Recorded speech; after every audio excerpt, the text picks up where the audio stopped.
Hi, I'm Kim and you're watching Kim Wilson TV. My channel is dedicated to helping victims of narcissistic abuse get free and stay free. Before we get going with today's video, I just want to take a moment to thank Denise very much for your donation to our channel's PayPal account.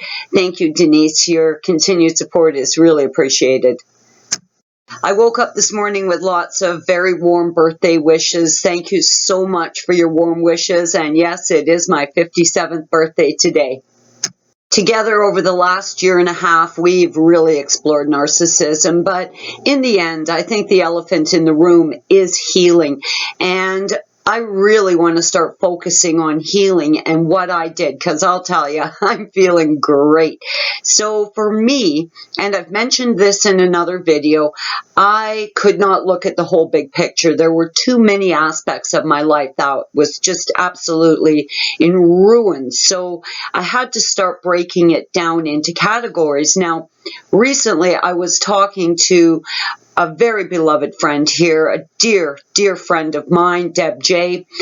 Deb has been with the channel since the very beginning, and Deb and I have formed a lovely relationship, and I don't know how I would have managed without Deb all this time, but Deb, well, I was working on channeling a healing system. Deb had taken up a friendship with another friend here at the channel, and together they had teamed up to create a support network with each other and to channel areas of healing. And I want to talk about that today. I think it's very exciting for all of us. You consider the vastness of narcissistic abuse, how they infiltrate every aspect of your life. I mean, these odious creatures are up in everything. So then you're being devalued, you're being gaslit, you're being shamed, humiliated. You can't even trust your own belief systems anymore. Your head is reeling, you're physically ill, you're broke. The nightmare is just huge. Then you get free, or you start to plan your exit strategy, and you're looking out at the mess of your life, and it is big. So what I did, and what Deb's been doing, and she's finding it very effective, is creating categories, timelines, and goals. And I think this is just brilliant. And I always did believe that we could find a system. I mean, the narcs systematically targeted us and systematically tore our lives apart. So I believe that we can rebuild it with the same systematic type plan. Our situation is extremely esoteric. Now, I started thinking about other esoteric groups, and of course, AA came up. Worldwide organization that has helped hundreds and hundreds of millions of alcoholics reach a point of sobriety and maintain that sobriety for the rest of their lives. Now, in the AA structure, they have what is known as the 12 steps. And the first step is to admit that you are powerless over alcohol and that your life had become unmanageable. And from that recognition, from that acceptance, they then form a system of sobriety, a plan, a method of staying sober. And I think that all of us could apply this first step from the AA program.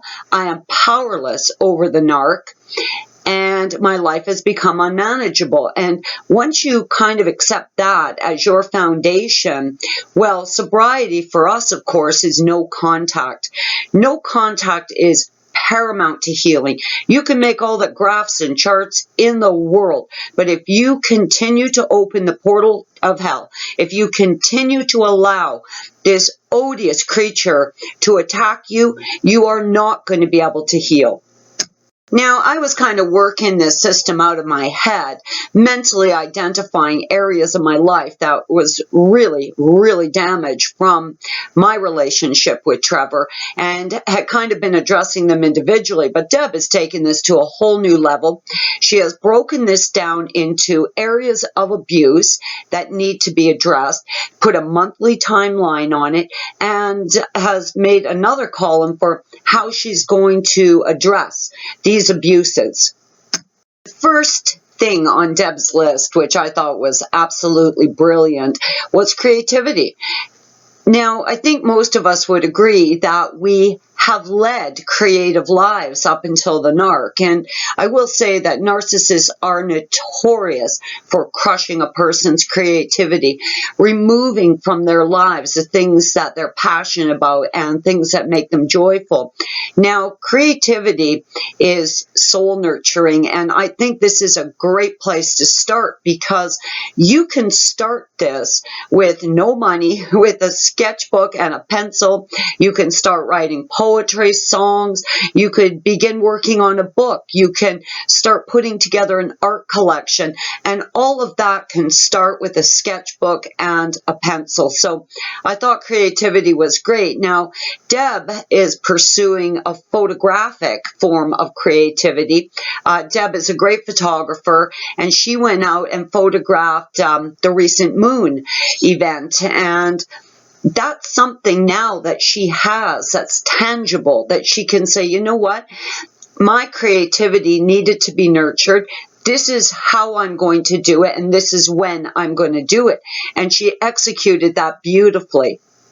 Money is also on her list. Money is on all of our lists. I will admit that I took a serious financial whooping from Trevor, and it has been very difficult to get my financial momentum back up.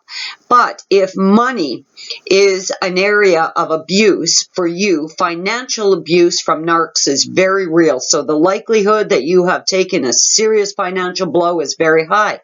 So there are ways that we can address money issues, and for each of us that may be different. Maybe the narc has put you out of a house that you're part owner in, and maybe you don't need to get a job to correct that financial abuse. Maybe you need a lawyer. So regardless of what area, what aspect of financial abuse you've experienced, you will, once you start looking at that, you will identify what the best route for you is going to be. Maybe you need to get a second job. Maybe you need to ask for a raise. Maybe you need to change jobs. Maybe you need to relocate to an area where there are more jobs. Maybe you need to get a lawyer. I mean, there's going to be many different ways of dealing with the financial abuse depending on how you were financially abused.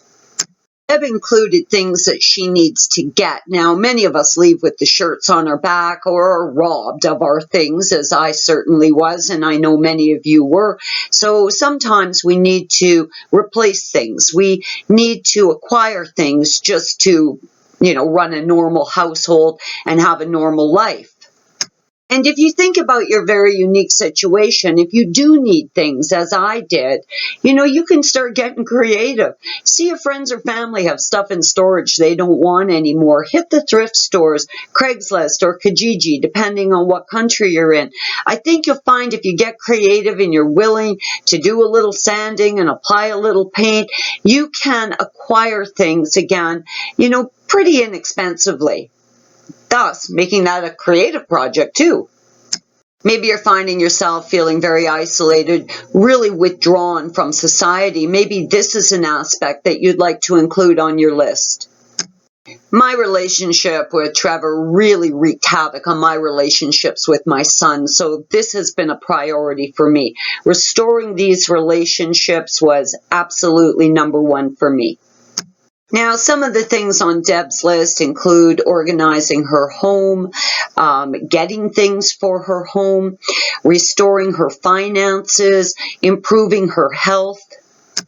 Now, most certainly, narc abuse will leave a person feeling spiritually broken, and Deb has included improving her sense of spirituality on this list. Now, this list is very unique to Deb, though I think her list would work for many of us. I'm going to ask you guys, if you don't mind, in the column below, to include things that you would put on your list so we can help others form a list to healing. I think we'd all agree that looking out over the huge mess that our lives are reduced to as a result of our involvement with a narcissist can be absolutely overwhelming. But I'll tell you, for me, breaking it down into categories, addressing what I could in a timely fashion has been a total game changer. I can't wait to see your comments. I'm Kim. You're watching Kim Wilson TV. I hope you guys are having a great narc-free day.